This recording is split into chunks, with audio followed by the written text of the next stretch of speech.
Oh my god. Now, I told you all last week that the footage of Stephanie White and Caitlin Clark being all buddy-buddy on the sidelines, laughing and dabbing, was a complete publicity scam. Why? Since the beginning of the season, everyone in the basketball world has been wondering about Stephanie White and Caitlin Clark's connection. Just a few days ago, Stephanie White conducted an interview in which she repeatedly asserted that she and Caitlin Clark were the best of friends, totally in sync with each other. On the Koran Company radio program, she stated, attempting to put out the fire before the franchise as a whole was destroyed. Having said that, we must give Coach Anderson on X a huge shout-out because the WNBA copyright police are likely to remove the clip he recently posted at any moment. Yes, you're already aware of their speed. These explosive films are removed from the internet faster than a fast break. However, I'm here to inform you that they can't get this one because your boy Dre Fiverr from Street Hoops is in the lab late at night once more, bringing you all the exclusive, raw, unedited drama that the mainstream media is completely afraid to discuss. What we're searching for this is unquestionably stunning evidence that the Indiana Fever locker room is in complete disarray. Stephanie White was recently captured on camera going utterly insane and yelling at Caitlin Clark from the sidelines. We are discussing yet another angry, nasty conversation between a generational superstar who is utterly tired of being used as a scapegoat and a coach who believes she is the ultimate master of the floor. Now, let's take a look at the tape and blow up this footage. Take a look at how Stephanie White is blaming Caitlin for every issue with this basketball squad. Stephanie made the decision to remove Caitlin in the first darn quarter, and the Portland Fire launched on a devastating 13-2 run as soon as she hit the bench. How in the world is Caitlin Clark to blame for any of this? Take a look at the screen now. Observe her nonverbal cues. Okay, what do you want from me? Caitlin asks her coach as she raises her hands in exasperation. Caitlin raised her hands, shook her head, and it appeared as like she was cursing under her breath if you looked closely at her lips. She has had enough of the contempt. However, observe Stephanie White's subsequent actions, because this is the point at which the situation's true psychology becomes apparent. Stephanie White glances around to check who is observing. Defense accuses her of contributing to the team's overall shortcomings and then tells her to shut up so she can start Raven Johnson. In front of a sold-out audience, she humiliated the league's face by literally bitching her on national television. You see that clip from the podcast there? Demonstrates just how phony the WNBA environment can be in order to preserve its myths. A few days prior to this game, Stephanie White reportedly appeared on that show and expressed her appreciation and regard for Caitlin both as a player and a person. She asserted that their perfectionism, competitive spirit, and competitive fire are all the same. She verbally stated, "I love going to work with her every day, and I love that she loves to be coached, challenged, and pushed." On the sidelines, however, we witness the real world, which presents an entirely different picture. It's not coaching. That is a coach using her greatest player as a target for her own tactical ineptitude. The mainstream networks like ESPN and the local media want you to think that this changeover has been easy. Believe the turbulent atmosphere that dogged Caitlin's debut season under Christie's leadership would be immediately resolved by appointing a seasoned coach who won a championship in Indiana 10 years prior. However, the reality is emerging, and it is more repulsive than anyone could have imagined. This is what drives me insane, so let's discuss the tactical aspect of it. Take a look at what transpired on the floor before to this outburst. Caitlin Clark was left on an island against exceptional guard play for 2 straight games, according to the official WNBA box score. Does Sabrina Ionescu's coach yell at her and bench her when the New York Liberty mistreat her? Do the Dallas Wings treat their stars this way when they run their offense? When Paige Buers makes a defensive error, does her coaching staff publicly ridicule her? Not at all. However, Stephanie White believes that in order to make a point in the locker room, she can treat Caitlin Clark like a bench warmer. She is yelling at Caitlin about defense, as though she is the main issue for a squad that has allowed more than 100 points in several games this season. Caitlin is essentially telling her, "I am going straight up when you watch the footage. I'm performing the coverage that we came up with. Do you want me to do anything else?" Additionally, Stephanie White advises her to get the F out of her face and calls for Raven Johnson rather than changing the plan or provide real coaching guidance. I want to be sure that none of you missed the clipboard throw, so let's watch it again. Hold on. Now, let's put it on hold. Observe how her arm moves. She does more than simply tap the clipboard. Raven Johnson, meanwhile, scores 3 points during his 10 minutes off the bench. This is terrible, oh my god. For this, Stephanie White has to be fired, dude. This one cannot be shaken. Rewriting history and twisting things in the morning media cycles are not possible. Guys, this is terrible. As we speak, it is gradually becoming popular on Twitter. And because they are witnessing the sabotage in real time, the supporters are completely insane. This confirms everything I have been saying on Street Hoops over the past month, so I am at a loss for words. There is nothing more you can do to hide this with PR. Caitlin Clark was taken by you. Out of the game in the first quarter, when the team was leading, and the Portland Fire quickly took advantage of that coaching error to go on a 13-2 run. From that one choice, the Fever recovered. Stephanie, you are solely responsible for that. Any momentum the Fever may have had was destroyed by you. You destroyed it. It was ruined by you. And in front of our eyes, you are actively wrecking the locker room. The Indiana front office, under the direction of General Manager Amber Cox, must comprehend that they are destroying their own home in order to appease a coach's ego. Stephanie White was brought in because she was thought to be the savior, a seasoned manager who knew how to handle top talent. Instead, she is behaving like a despot who is unable to cope with the spotlight. Let's be honest about the reasons for their attempt to remove this video off the internet.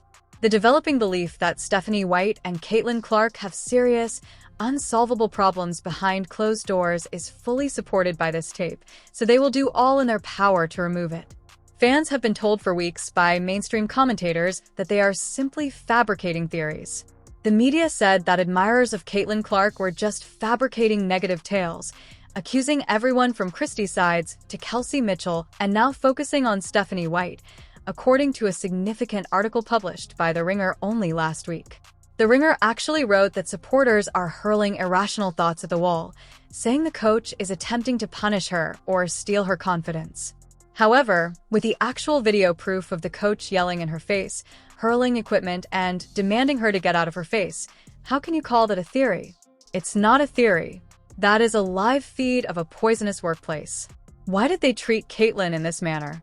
Why did they assemble a squad and coaching staff that seems to have been designed in a lab to put this girl under as much psychological strain as possible? Here, consider the timeline. The Indiana WNBA draft in 2026, Raven Johnson, a South Carolina native, was chosen by the Indiana Fever with the 10th overall choice. According to Heavy.com, the long, acrimonious history between Caitlin Clark and Raven Johnson that dates back to their undergraduate years caused the fan base to react poorly to that choice right away. Everyone recalls the 2023 Final Four, when Raven was humiliated on the largest platform in amateur sports by Caitlin, who basically waved her off and treated her like a non-threat from beyond the Arkansas. Before taking revenge on Iowa in the 2024 national championship game, Raven herself acknowledged on podcasts that the cyberbullying nearly caused her to give up the sport completely. What does the front office of the Indiana Fever do, then? They appoint Stephanie White, a coach who obviously has a huge ego, after drafting Raven Johnson and placing her in the same backcourt as Caitlin Clark.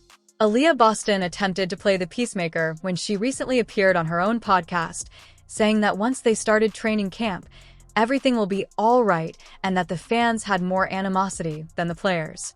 However, when the head coach openly uses Raven Johnson as a weapon to humiliate Caitlin Clark on the sidelines, you can't deny that there is an underlying tension in that locker room. Stephanie White yells at Caitlin, tosses her clipboard, and claims to be putting Raven in. She's not merely changing tactics. She has a message to convey. She tells Caitlin, "You are not untouchable, and I will replace you with the exact girl who has historical beef with you the second you don't bow down to my authority." Caitlin Clark has never worked in a worse team environment in her life. She had Lisa Bluer at Iowa, a coach who knew how to help her reach her greatest potential as a generational player. Even though last year was chaotic under Christie's leadership, there was a sense that the organization understood they would survive. Relied on Caitlin's performance.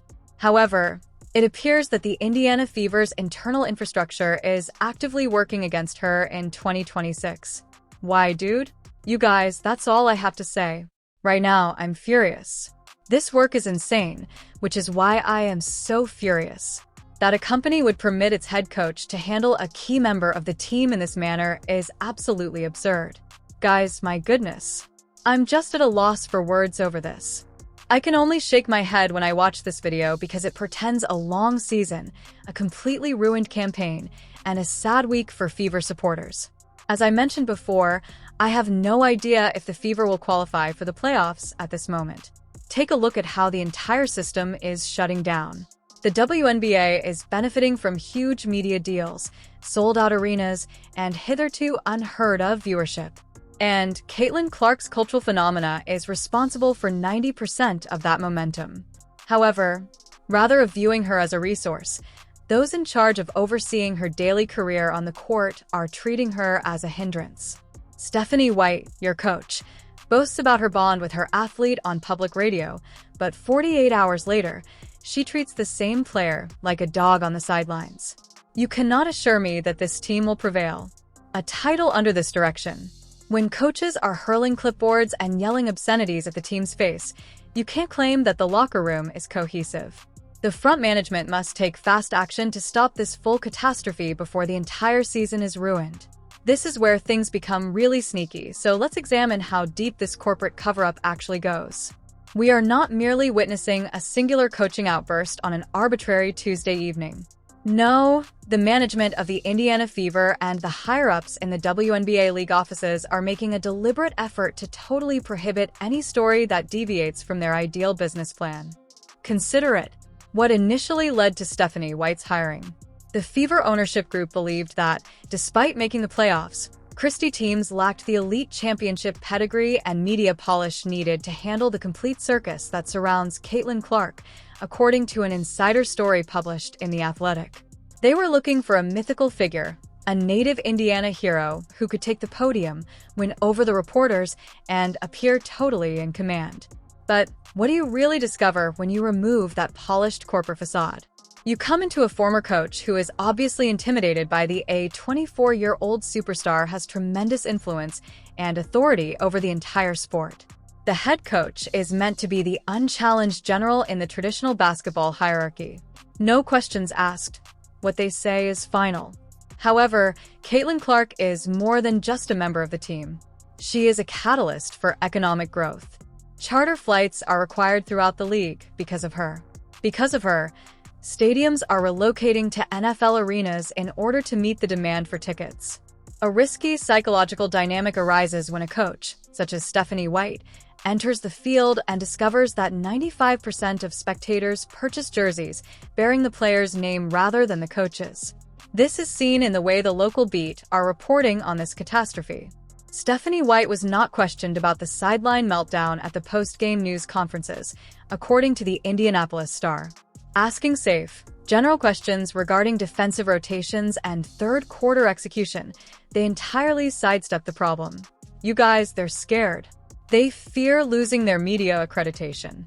Fearful of violating the unspoken norm that you should never reveal the WNBA's structural flaws.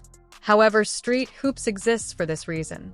For this reason, your boy Dre Fiverr analyzes every single frame of cell phone footage that falls between the cracks till 3 in the morning. Because the supporters are entitled to understand the unvarnished truth. They should be aware that although Caitlin is seen happy and grinning in TV advertising, the bench is actually a poisonous, hostile powder keg that is about to blow out. Let's also discuss the psychological toll that this is having on Caitlin. During these games, you can see it in her eyes.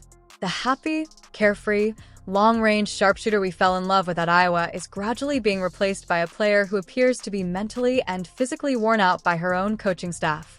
At Iowa, Coach Bluta would clap her hands and tell Caitlin to keep shooting if she missed a deep three or made a mistake while attempting to force a fantastic pass.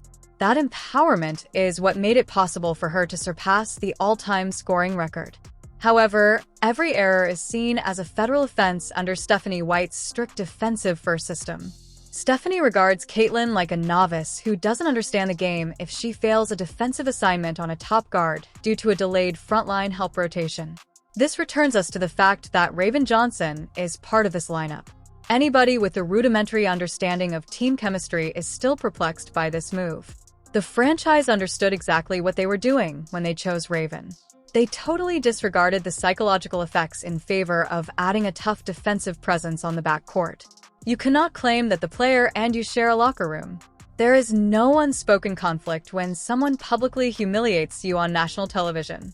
Furthermore, it's not basketball strategy when the head coach purposefully replaces you with that particular player as soon as you stand up for yourself on the sidelines.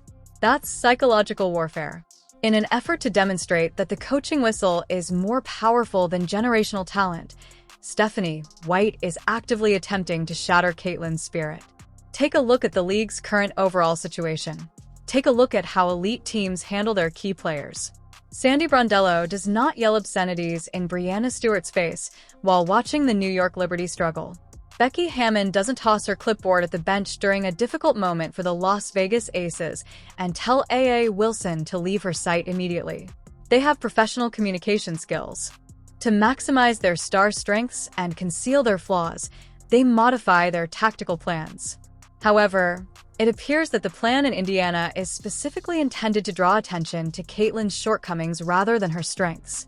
Opposing defenses may double and triple team her without worrying about weak side punishment because they play slow, predictable half-court setups.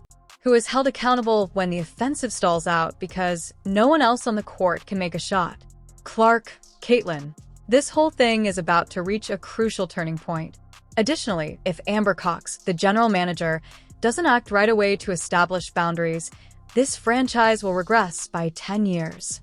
You can't promote a player as women's basketball salvation and then let a coach publicly degrade her every night. Fans are starting to turn already. Right now, the majority of comments on any sports blog or social media site are hostile to Stephanie White. To watch Caitlin be benched in the first quarter and yelled at during timeouts, people are coming across the nation and spending thousands of dollars on tickets, hotel rooms, and merchandise. It is a dreadful product, a disgrace to the league, and a complete betrayal of the fan base that is maintaining the financial viability of this franchise. The media will attempt to persuade you that she was merely providing intense coaching instruction. Therefore, we must view that scene again. Stephanie White's face is filled with poison. As she eats the gum and points her finger right into Caitlin's face, see how her jaw tightens. Teaching, form correction, or inspiring a player to put in more effort are all examples of intense coaching. This was a private matter. This was a coach establishing control over a player whose cultural significance has surpassed her. And it's clear from Caitlin's response. The verbal retaliation, the shaking of the head, and the hands being thrown up. She is no longer the reserved novice who is content to be in this place. She is an accomplished superstar who understands her value. Additionally, she has had enough of bearing the responsibility for a coaching staff that is obviously incompetent. We cannot allow them to hide this footage, so if you are a true basketball fan, you must voice your opinions in the comment section below. To ensure that this video outperforms the algorithm before the WNBA attempts to use a copyright strike to conceal the facts, hit the like button right now. Please share your frank opinions about this ugly sideline conversation between Caitlin Clark and Stephanie White. Do you believe that Caitlin Clark should demand a trade out of Indiana or that Stephanie White should be fired right away? To a franchise that genuinely acknowledges her brilliance? Your boy Dre Fiver will go live about this whole story tomorrow, so make sure you all subscribe to Street Hoops for more unvarnished, raw, and absurd basketball news. And I assure you that we will delve even further. I'll see you everyone on the live stream, so stay tuned and locked in. Dre Fiver.